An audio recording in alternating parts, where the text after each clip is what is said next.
Oscar Bellis for the Stomping Ground, powered by Wow Hydrate and available on the Zone. Mr. Dave Allen joins me. What's happening, mate? Yeah, I'm very well, thank you, mate. How are you? I'm good. I'm good. Thanks for jumping on late at night. We're going to jump straight in. How's your new best friend, Jeremy Kyle? Yeah, would I went to Talksport. I met everyone today. Mickey Richards at the train station, Jeremy Kyle, um, Simon Jordan, good mate of mine now. All going off, yeah, all going off. It's never been a good day, I've been busy, 6 hour travelling, but well, yeah, well, good, it was good.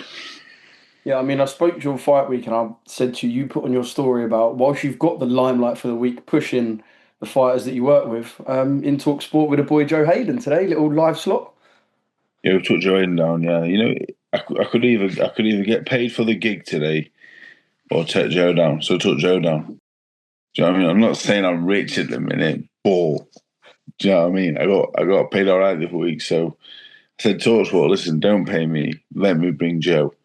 And he ended up going on live as well. So it was over the moon, really. You know what I mean? It was a good.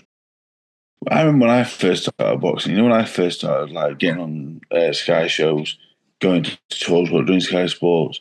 And that's what it's like for Joe, buzzing to be honest. So fuck the money. It's all like, it was good.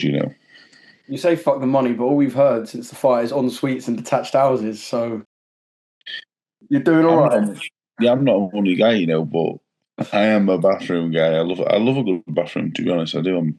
Bathrooms and kitchens are my thing. What makes a good bathroom? A shower and a bath. I think you need, but I never had a shower, mate, till I was about 20. I don't think I'd been in a shower, to be Really? honest. Yeah, at my house as a kid growing up, we had a little bath and that, and I never had a shower. I mean, I didn't have a shower.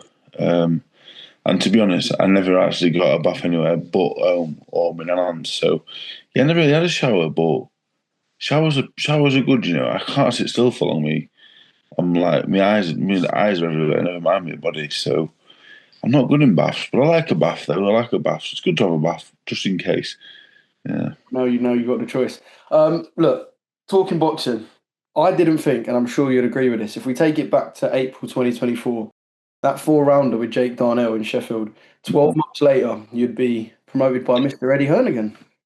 It was difficult last year. When I boxed Shakedown, I boxed for free.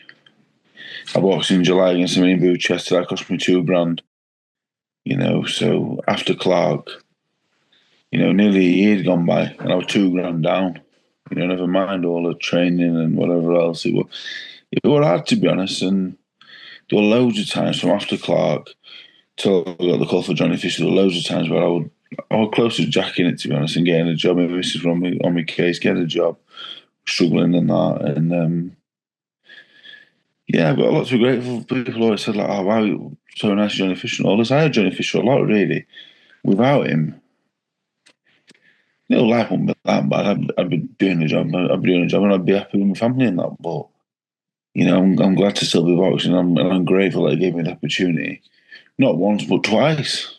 So yeah, it was very very close to getting the opportunity to turn it around. But once I got the opportunity with the first fight with Fisher, I did train out, and I trained out for the second one, even though I did weigh in looking like shit. I did work hard. Yeah, talking of you and Johnny, you were very complimentary about the way Johnny carried himself. Not that you shouldn't be. I know we like the shit talking and we like the beef. Yeah. You said, I think, something along the lines of, if one of my children was brought up to be half the man Johnny is, I'd be happy. So you were very complimentary about the way he carried himself throughout and even after. Yeah, he's a good bloke, He's a good bloke. For 10 weeks he tried to dislike me. The initial press conference called me a quitter and all that. But that's all. That is what it is. Thank you. That is what it is. It's part and parcel of it. I understood what he was trying to do. But he's a good man, He's a good fella. I don't know him overly well, but what I know of him overly is couldn't ask him to be a nice fella, and he's a smart kid. He's got loads going for him. And I still think at this boxing game he can win something. I really do. I think he's got a lot of ability, but not got much experience. So I still think he's got the potential, the ability, and the time to do something. But it's going to be a long road back for him now. Yeah, I heard you're going on Big John's Chinese sit down as well. Yeah, we was going to go this week, but obviously we've got Pat Brown, Connor Walker, then Catrell and Pat again, and the gym's fucking buzzing at the minute. It's so busy, so we couldn't make it this week, but we will go down at some point, yeah. Yeah, I look forward to that. I know this isn't something that should be celebrated, but you did put a post out just kind of clarifying. The pair of you completed VADA testing. Like I said, shouldn't be celebrated, but something that you just thought you post out there and say, look, two I say exemplary fighters and exemplary men as it should be. It's just a sign of the times, really. I put it out there I've got a lot of followers on social media, a lot of young boxers. And now I get a bit older, and like young boxers, the next generation superstars, yeah, they were Dave Allen fans growing up, which is mad, isn't it? Do you know what I mean? They were crazy, really. Some of the next generation superstars, honestly, Dave Allen fans, mad. They come up to me like, oh, and I'm like, fucking hell, mate, you're way better than me. But yeah, I make a big deal out of it. Yeah, I always make a big deal out of it. Every time the test gets passed, yeah, this is what we should be doing. Yeah, there's no room for cheats in combat sports, especially. It's so dangerous. So, yeah, I make a lot of noise about it. Yeah, I don't even take paracetamol. Do you know what I mean? Never mind all that stuff. Like, I continue to beat the drum about it. It don't make much difference. But if any young kid sees it and thinks, "Fucking hell, yeah, that's good that they're doing it right and fair," then amazing.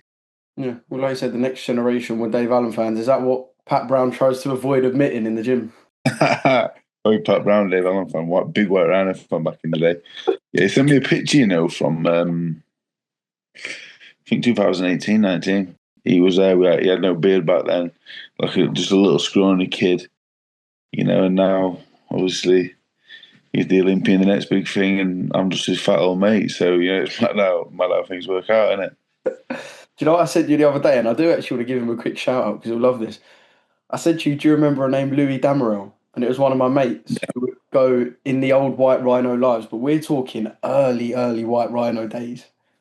The old I Instagram. used to, I used to Instagram lives. I think I started in 2016.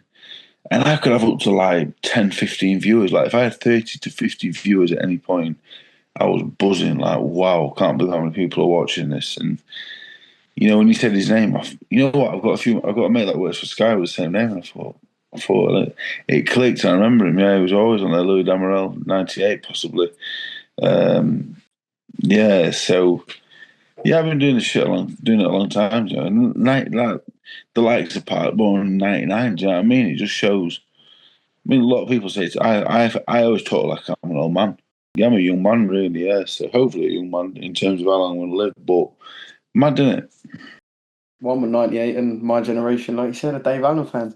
But you play yourself down, Dave, but you are being linked with some big names. Are you enjoying just sitting back and listening to other people? I know you'll get asked it, but like Adam Smith, correct me if I'm wrong, started the Wilder thing. Yeah, it's just. Well, I'm realistic. Me, Johnny Fisher, he's a good talent. He's a good talent, but realistically, where would you place him? You could say he's in the British title picture, maybe. So it's a big jump from a kid with not much amateur background and 12 pro fights to Deontay Wilder, even at this stage. So I'm going along with the Wilder thing because I love the Wilder fight. It'd be the biggest money I've ever seen in my life. It'd be a big opportunity. He isn't what he is. He isn't what he was, but I'd still be a massive underdog. But 100%, I'm just going with it. Like I'm all over that Wilder fight. Give me the money. Give me the opportunity. Let me try and. I beat a world heavyweight champion before. He was 40 odd and 10 years past his best, and also I'll beat another one if you want. But yeah, I'm not an idiot. I'm going along with it. I like the Wilder fight. Financially, it will secure my future. I know it's a dangerous one and whatever else, but stylistically at this stage, I think I've got a chance. I think I do. I'm slippery and tough, and maybe I catch them at the right time, stars of the line. But I'm also not a fool. I know my current level. I think I've got a few more levels to go through. I think I'm better than people think, but I'm not an idiot at the same time. But I will play the game if it's going to get me a fight of that magnitude. 100%, I would like that. Yeah, because listening to Eddie talk, he said it's either put a run of 2 or 3 together or jump into one where, like you said, you get paid well, but you would be a sizable underdog. What is the preference? Because you could now put a run of 2 or 3 together, and them 2 or 3 will be names that people know and are credible. Yeah, the plan is to go to Sheffield Arena, I think, in September. Or Sheffield, whether it's the arena or the new arena, the Cannon over the road, maybe. That's the plan. That's definitely going to be next, I think. There'll be no Wilder next or no super big fight for me next, or I'm a big underdog. The plan is to go to Sheffield and have a winnable fight. Now, it has to be a decent opposition if we're going to headline the bill. It has to be someone of a good level, and that'd be an hard fight for me. I'm not a superstar of the game that can box at a certain level and have easy fights. It's going to be a good matchup, but it's a winnable fight. One I probably should be winning. So we have that, and then we decide probably at the end of the year, do we go with another one like that? Another one that 60-40 in my favour, or do we say, look, let's go for the biggest money in a big fight? And you better believe whoever I box, I'm over at Jamie Nice's pretty much full time. I'm over there. It cost me a fortune over there. The camp for Fisher cost me about 8-9 grand. Do you know what I mean? I'm not over there fucking messing about. I'm over there training full time, so it's not cheap to be over there either. So whether I watch Deontay Wilder or I do a 10 rounder with someone who's decent, I'm gonna be at it 100%. Whether I weigh in fat as fuck or not, from here on in, I'm fucking having it. So yeah, we'll have to see what happens. But the plan is to go Sheffield next and do a 10 rounder and get a win, and then we'll see what's what. You love a weigh-in scam, didn't you? Push the belly out, let everyone think that Dave ain't trained. I've got some of my posture. I've got a weird posture apparently. I am a bit. Purposely like force out the. No, I genuinely do not force it out. I genuinely breathe in. Actually, I am breathing in. I asked Jamie. I asked Jamie afterwards. You were like that. He went, "Come on." I promise you, I'm breathing in, not breathing out. My BMI is about 72. Do you know what I mean? I'm not in a good shape to be honest. But I think a lot of it is genetics. But look at Tyson Fury. Like, yeah, he's got his body's not great. I'm not comparing myself to Tyson, but in just terms of, I'm always going to look like shit from here on out. I've abused my body so bad with food and fizzy pop. I'm going to look like shit forever. Well, the Fisher rematch, I was fit. I'm not going to lie to anybody and say I was in the best shape I've ever been in because I weren't doing much running because I know I beat Fisher regardless, to be honest. So I'm that kind of, you know me, I'm that kind of guy, aren't I? Do you know what I mean? I knew I could take a little shortcut. Were you that confident? And I know this sounds ridiculous to say to someone who's a professional athlete. Were you that confident that this Johnny Fisher rematch was only ever going one way? Yeah, I knew I was going to win. Yeah, I knew what I had to do to win it. And that was do my sparring, do what Jamie said in the gym. It's a mental game as well. I'm saying like, oh, he needs to box me. I might win this on points. Come on. The same way he was saying, oh, I'm going to come and have it with him straight away. Do you know what I mean? I've been around the block a lot. I've had to dumb a lot, but I'm pretty switched on really. So I had him beat before the fight. He was absolutely knackered in round 2 and he's fit as a fiddle. There I am rolling about, fat as fuck, rolling forward, humming music, humming songs to myself, just like, this is nice. Because that's what I do is experience. So it is what it is. But again, I'm not an idiot. I know the level of it. I know I've got a long way to go if I want to beat some really good fighters. But yeah, I can't remember the original question now, but we're buzzing. How would you assess the difficulty out of 10 of that fight, if you could? Do you know what? I don't want to be disrespectful to Johnny Fisher because he's a good guy and I think he's a good fighter. I think that was the worst Johnny Fisher you will ever see. I think his head was just a complete shed. He was gone. Absolutely gone. Did anything immediately feel different in Riyadh? Let's say, like in the first exchange, was there anything you picked up on? He was a shell. He was a shell of himself. The other week, he was gone. There was nothing in him. There was nothing in him. He didn't want. I didn't think he wanted to be there. Really, I think the whole thing had been. I think he'd done his own heading. Called me a quitter. He put a lot of pressure on himself. He knew I could hit him, and all this kind of bubbling up just kind of. I think it broke him and froze him a little bit. So in terms of difficulty, it was easy, really. I'm not saying that's to be disrespectful. It was easy because I weren't boxing the best Johnny Fisher. The best Johnny Fisher's an handful. He's flattened some of the best heavyweights in the world in sparring. We all know that. There's loads of rumours going, why he's done this.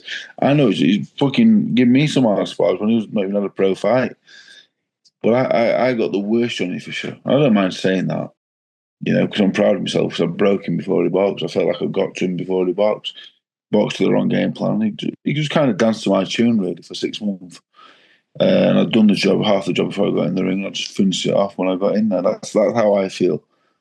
And I think he's a good fighter. I think he's a good win, but I don't think I beat the best Johnny Fisher. I think he's got a lot more to come when he comes back because, I think he's got a lot more to give when he boxes someone different. I think I'm all wrong for him. What advice would you give him with how to deal with his first defeat as a professional? Like mentally, I've lost 7. Chisora has lost how much? Chisora lost 13. It is what it is. You just get on with it. You just get on with it. What it is he there's loads he needs to do. They rushed him for one. He hasn't got much background. He's not a natural boxer. He's a great athlete, but he's not a natural boxer. I'm a natural boxer. I'm slippery. You know what I mean?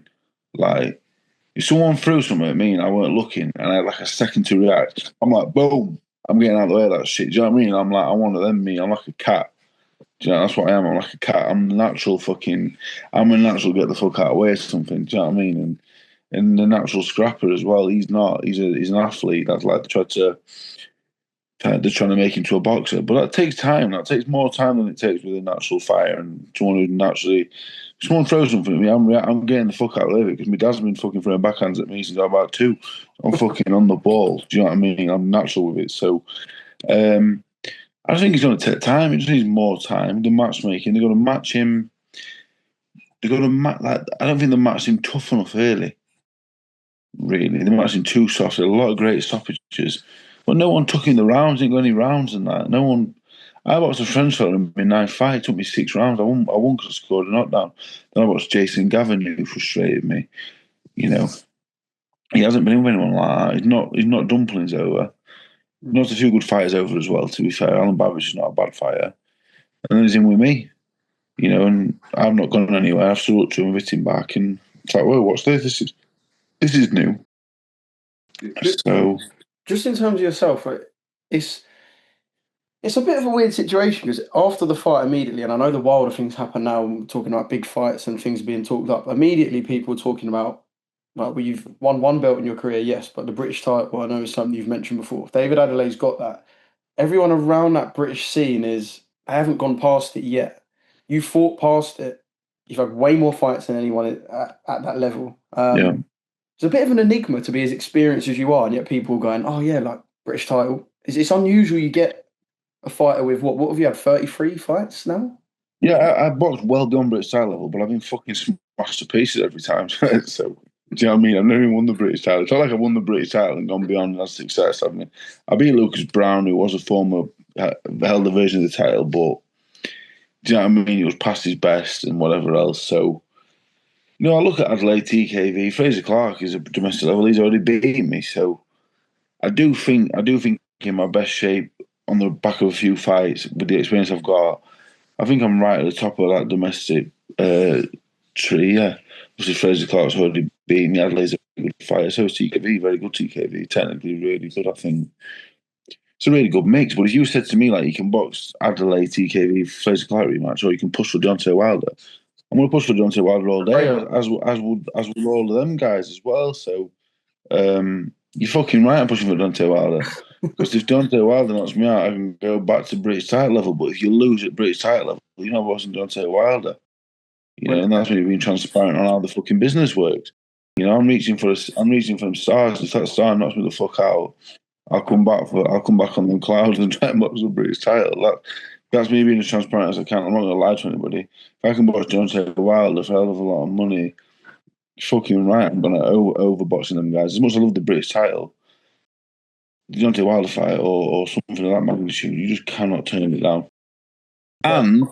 And at this stage, Fraser Clark, Adelaide, TKV against the current Deontay Wilder, there could even be harder fights than him, to be honest. You know, I know if Deontay Wilder hits me properly, he'll probably send me fucking 3 villages away, but he has to pull the trigger and he has to hit me. So that's why the fight's so appealing to me, because I really think I might have his number. And if I don't have his number when I get beat, I can drop back down to them kind of fights. So that's for people looking at it on a business perspective. That's how I look at it, just to try and get the most out myself in these last couple of years I've got. Mate, the way you were putting shots together, when I watch it back in slow-mo, the way you were putting the shots together, mate, there'll be people out there having you against Wilder. I'm telling you. You know what? It's like I watched it back. I You'd watched be the fifth sending the round back, and it bookies was into like what? meltdown, by the way. You'd be sending the bookies into meltdown. The amount of people It was that like know watching. what I It fancy was them. like watching James Toney in half speed. You know, like when you can watch things in half speed. It was like watching James Toney, an even fatter version of him. You know, when James Toney was like 46. That was me. That was what I liked the other day. I was over the moon. I'm talented fighter, you know, like maybe not experienced. I'm talented, do you know? I don't think I'm the fastest, the biggest, the most powerful. I don't. That's why I've never got to the top. But I fucking know what I'm doing. I think. I know. I do think. I know. I Oh, do know. I'm pretty good. you do play yourself down quite a lot. Like we all know what you're doing. We No, all know what you're doing. I'm no. You know what? I'm very, very well skilled. I am very well skilled. I'm let down by a few attributes. Short arms. Not the quickest. I'm let down by a few attributes. That's why I'll never get near the top ones. And that's being completely honest. But I fucking know what I'm doing. Yeah. Final one. Have you had any long conversations with Eddie that go beyond just that night? I texted him the other day. I texted him last week. He didn't reply. I texted him the other day. I had another question for him. I said, "Listen, Ed, you can ignore me all you want. If you think I'm going to stop because you've ignored me once, you're wrong. He's airing Anyway, you I'm back." already. Now, you know what? If I ask him a question, yeah, and he don't reply, it's a no. So that's fine.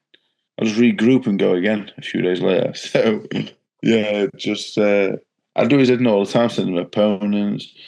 I ask him to get the kids to fight. I manage and train on shows constantly every other day. Like, Ed, is there space on this bill? Yeah. And he's like, no, there's not. And I messaged him 2 days later, like, is there a space now? But the boys have got a box. They got a box. So, yeah, I'm doing his head in again. But at the minute, obviously I've got to strike while the iron's out. So, yeah, I'm on his case all the time. Always at it. And yeah, he gets back to me when he can. But you know what? Even when I wasn't even boxing, he got back to me a few times on a few things that I need dealt with. So it's hard to knock him, really. Man, I like it. It's a full circle moment, full circle story.